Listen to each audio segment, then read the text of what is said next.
સલાબતપુરામાં નરાધમ પિતાએ પોતાની સગી પુત્રી પર બળાત્કાર ગુજાર્યો છે। એક નહીં પરંતુ બબ્બે પુત્રી પર તેને બળાત્કાર ગુજાર્યો છે અને એક પુત્રી પર તો તેને 8 કલાકમાં 2 વખત બળાત્કાર ગુજારતા આ બાબતની ફરિયાદ પોલીસમાં થવા પામી છે। પોલીસે નરાધમ પિતાની ધરપકડ કરી છે। સલાબતપુરા પોલીસ પાસેથી મળતી માહિતી મુજબ માન દરવાજા વિસ્તારમાં નરાધમ શ્રમજીવી પરિવાર સાથે રહે છે।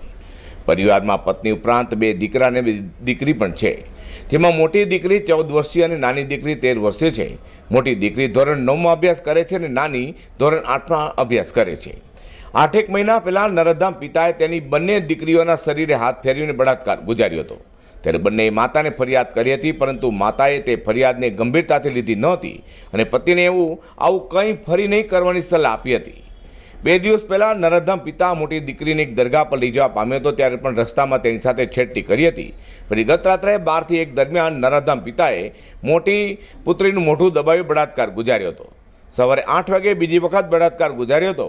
તેમજ નાની દીકરીની છેડતી પણ કરી હતી। સવારે નાની દીકરીએ માતાને ફરિયાદ ન કરતા મોટી બહેનને ફરિયાદ કરી હતી।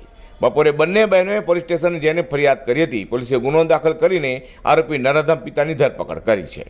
આ કામે હકીકત એવી છે કે ગઈકાલે આ કામે ભોગ બનનાર બાળા તેની નાની બહેન સાથે પોલીસ સ્ટેશન આવીને પોલીસ સ્ટેશનમાં પોતાના પિતાએ જ પોતાની સાથે દુષ્કર્મ આચર્યાની જાણકારી આપતા પોલીસે તાત્કાલિક અસરથી તેની મધરને બોલાવી સંપૂર્ણ હકીકતથી પૂછપરછ કરી તેની માને તેઓના જણાવ્યા મુજબની ફરિયાદ લખી લઈ પોલીસ સ્ટેશનમાં આઈપીસી કલમ 376, 354 તેમજ જાતિ બાળકોને રક્ષણ આપતા અધિનિયમ કલમ 4, 6, 8, 10, 12 મુજબ ફરિયાદ દાખલ કરી તાત્કાલિક તપાસ હાથ ધરેલ છે અને સમગ્ર પોલીસ ટીમે આ કામે દુષ્કર્મ આચરનાર પોતાના પિતાને શોધી કાઢવા માટે ખૂબ જ મહેનત કરી રાત્રિના સમયે એને તાત્કાલિક અસરથી પકડી પાડવામાં આવેલ છે અને હાલમાં તપાસ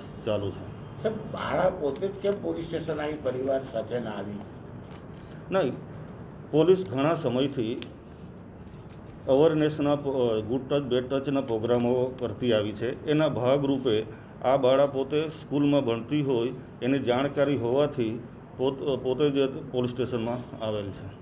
વધુમાં સલાબતપુરાના સી ટીમના ઇન્સ્પેક્ટર એમવી કિકરણીના માર્ગદર્શન હેઠળ સ્કૂલોમાં ગુડ ટચ બેડ ટચની માહિતી અપાઈ છે। દિવાળી વેકેશન પહેલાં સી ટીમે મોટી દીકરીની સ્કૂલમાં ગુડ ટચ બેડ ટચ વિશે સમજાવ્યું હતું।